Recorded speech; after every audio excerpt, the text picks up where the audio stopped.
اعوذ باللہ من الشیطان الرجیم بسم اللہ الرحمن الرحیم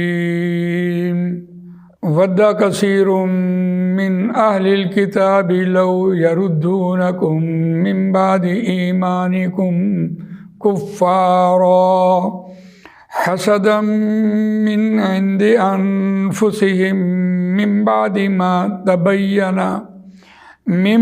بعد ما تبین لهم الحق فاعفوا واصفحوا حتى یأتی اللہ بأمرہ ان اللہ علی کل شیء قدیر۔ آمنت باللہ صدق اللہ العظیم۔ رب اشرح لی صدری ویسر لی امری واحلل عقدۃ من لسانی یفقہوا قولی۔ اللہم ارنا الحق حقا وارزقنا اتباعہ وارنا الباطل باطلا وارزقنا اجتنابہ، آمین یا رب العالمین۔ دوستو اور بزرگوں، سورہ بقرہ آیت نمبر 109 آپ کے سامنے تلاوت کی ہے، اور یہ پہلا پارہ 13واں رکوع زیر مطالعہ ہے۔ اس رکوع کا مضمون خاص طور پہ اہل ایمان کو کسی نہ کسی بہانے، کسی نہ کسی صورت کفر میں لے کے جانا ہے۔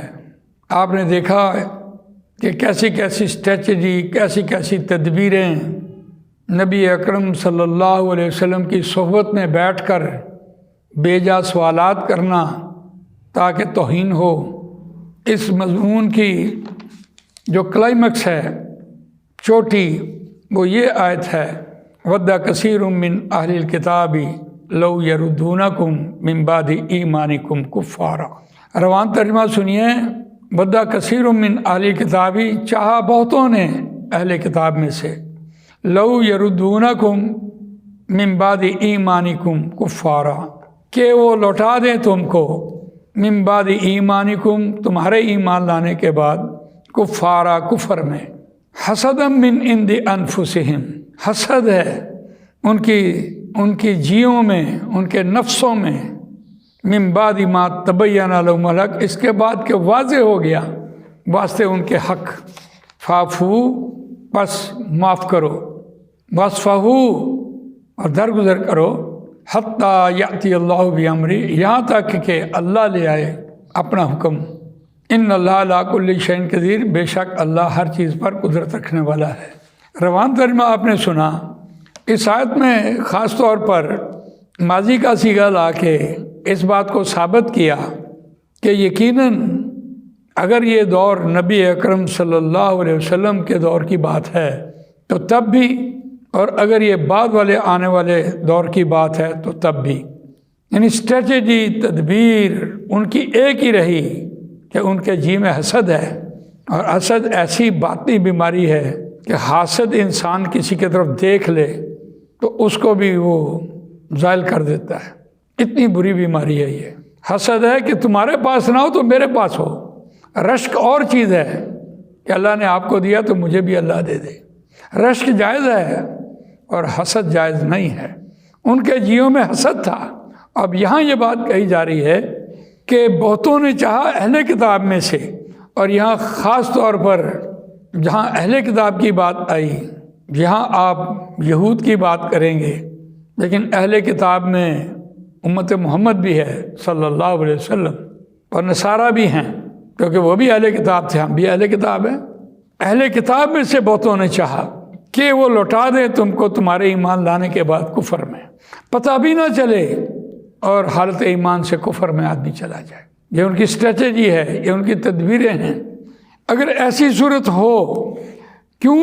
حسدا من عند انفسہم من بعد ما تبین لهم الحق، صاف صاف بات کہہ دی کہ حسد ہے ان کے جیوں میں۔ قرآن مجید نازل ہو گیا، تورات نزول ہو گئی، اور نبی اکرم صلی اللہ علیہ وسلم کے طرف نبوت آ گئی، بنی اسرائیل سے بنی اسماعیل میں آ گئی، یہ حسد ہوا۔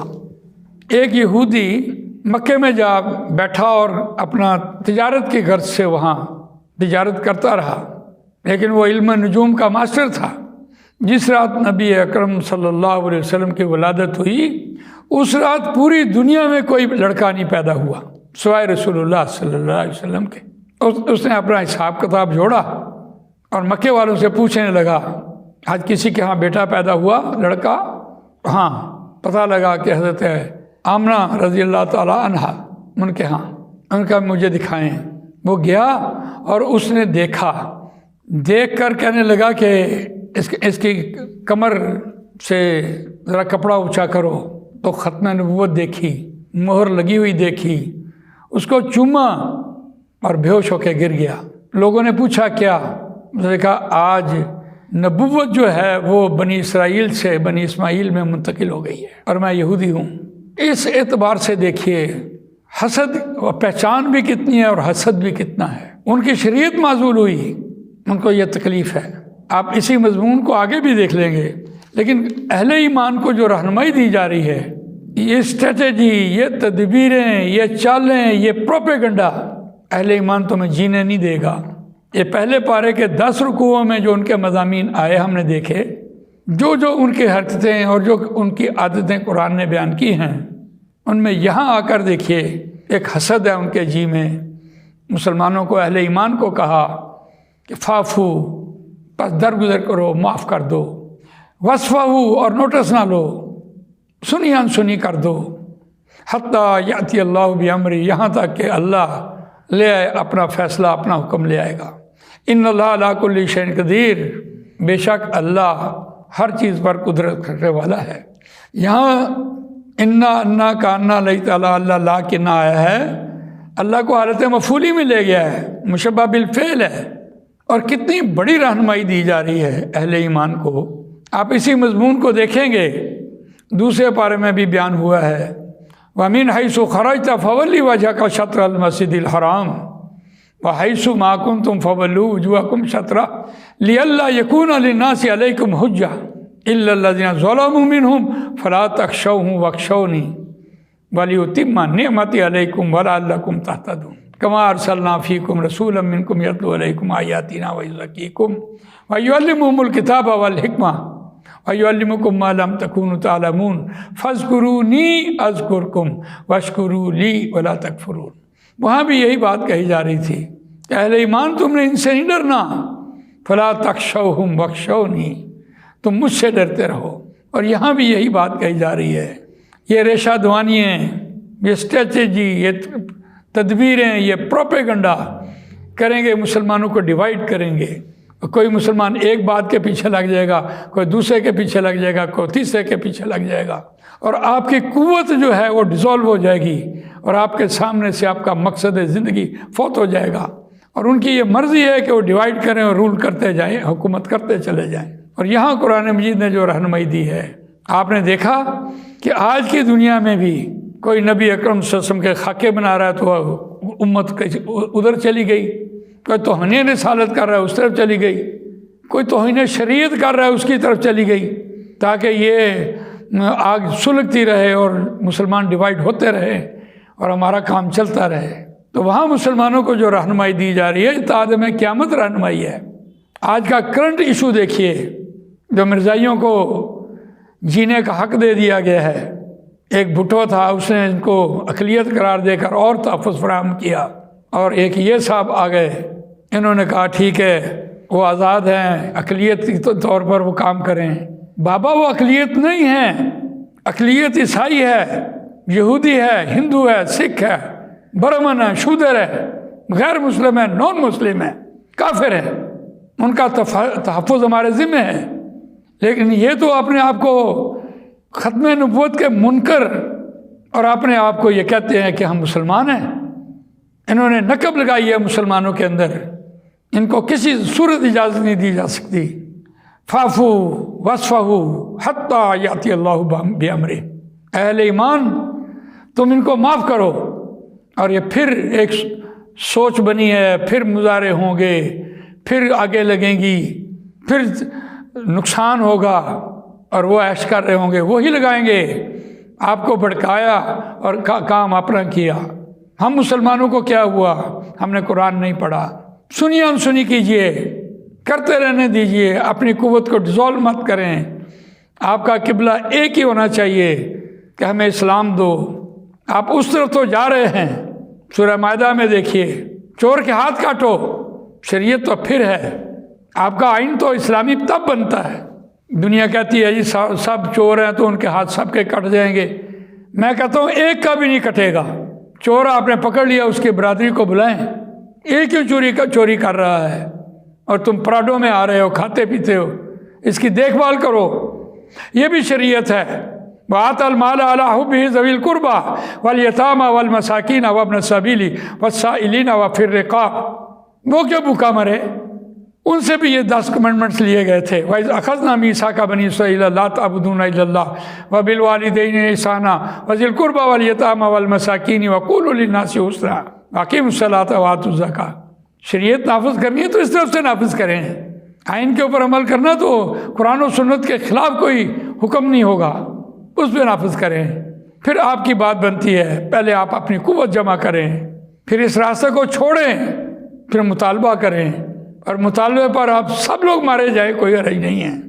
آپ سیدھے اللہ کے حضور جنت میں چلے جائیں گے اگر آپ اسلام مانگ رہے ہیں۔ یہ شوشے اور یہ شرارتیں اور ریشہ دوانیاں، یہ سب آپ کو ڈیوائیڈ کرنے کے حوالے سے ہیں۔ بہرحال قرآن مجید کہتا ہے حتیٰ یأتی اللہ بأمرہ، یہاں تک کہ اللہ اپنا فیصلہ لے آئے گا، اللہ اپنا حکم لے آئے گا۔ ان اللہ علی کل شیء قدیر، بے شک اللہ ہر چیز پر قدرت رکھنے والا ہے۔ اللہ دیکھنا چاہتا ہے کہ کون کیا کرتا ہے۔ ہم نے تو ثابت ہی نہیں کیا، ہمارے تو سارے اپنے عمل ایسے ہیں جیسے عیسائیوں جیسے ہیں۔ ہم نے کون سی سنت ثابت کر دی ہے؟ جہاں ہم دیکھتے ہیں ان اللہ علی کل شیء قدیر، بے شک اللہ ہر چیز پر قدرت رکھنے والا ہے، بڑی تاکید کے ساتھ بات ہوئی ہے، اور اللہ انا کا اسم بنا ہے۔ یہی آیت اور اسی قسم کا مضمون قرآن مجید میں ایک دوسرے مقام پر دوسرے پارے میں دیکھیے، وَلِكُلِّ وِجْهَةٌ هُوَ مُوَلِّيهَا فَاسْتَبِقُوا الْخَيْرَاتِ، آیت نمبر 148۔ وَلِكُلِّ وِجْهَةٌ هُوَ مُوَلِّيهَا، واسطے ہر ایک کے کوئی نہ کوئی جہت ہے، کوئی نہ کوئی سمت ہے، کوئی نہ کوئی پرائرٹی ہے، کوئی نہ کوئی ترجیح ہے۔ کیسی خوبصورت بات ہے۔ مرکب جاری پہلے لے کے آیا، مبتدا مؤخر نکرہ بعد میں لے کے آیا، اور مرکب جاری جب پہلے آیا خبر محذوف ہے۔ یہاں محل نصب حال ہے، محل کا مطلب ہوتا ہے جگہ، نصب کا مطلب ہوتا ہے مفعولی حالت، اور حال کا مطلب ہے کہ آج کے دور کی بات کر رہا ہے قرآن۔ وَلِكُلِّ وِجْهَةٌ، واسطے ہر ایک کے کوئی نہ کوئی سمت ہے، پرائرٹی ہے، ترجیح ہے۔ ہوا مولیہ، وہ اس پر کاربند ہے، وہ اس کی طرف پھرنے والا اس پر کاربند ہے، وہ لگا ہوا ہے۔ آپ صبح اٹھ کے دیکھیے، ہر آدمی اپنے اپنے کام میں مشغول ہے، کوئی ویگنیں دھو رہا ہے، کوئی منڈی جا رہا ہے، کوئی ہاکر ہے، سواریاں آوازیں اکٹھی کر رہا ہے، اپنے اپنے کام میں لگ گئے۔ مسلمانوں تم کیا کرو؟ فاستبقوا الخیرات، تم سب کے نیکیوں میں سبقت لے جاؤ۔ تم السلام علیکم کو رواج دو۔ آج السلام علیکم اس کو کہا جاتا ہے جو اپنی جان پہچان والا ہو۔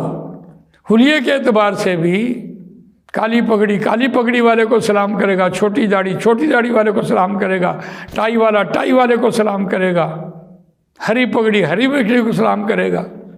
حالانکہ سلام کرنا سنت ہے اور جواب دینا فرض ہے۔ فاستبقوا الخیرات، یہ کم سے کم نیکی کی بات ہو رہی ہے۔ جب آپ نیکی کریں گے، نیکی کا رواج دیں گے، دشمنیاں آپ کی ختم ہو جائیں گی۔ ہر آدمی آپ کی نیکی کو دیکھ کر آپ سے آگے نکلے گا۔ فاستبقوا الخیرات، نیکیوں میں سبقت لے جاؤ۔ تو برائی کدھر گئی؟ نیکی میں سبقت لے جانے سے دوستی بڑھ گئی۔ اینما تکونوا، جہاں کہیں تم ہوگے، یأتی بکم اللہ جمیعا، اللہ لے آئے گا تم سب کو اکٹھا کر کے لے آئے گا۔ ان اللہ علی کل شیء قدیر، بے شک اللہ ہر چیز پر قدرت رکھنے والا ہے۔ جزاک اللہ خیر۔ سبحانک اللہم و بحمدک، نشہد ان لا الہ الا انت، نستغفرک و نتوب الیک۔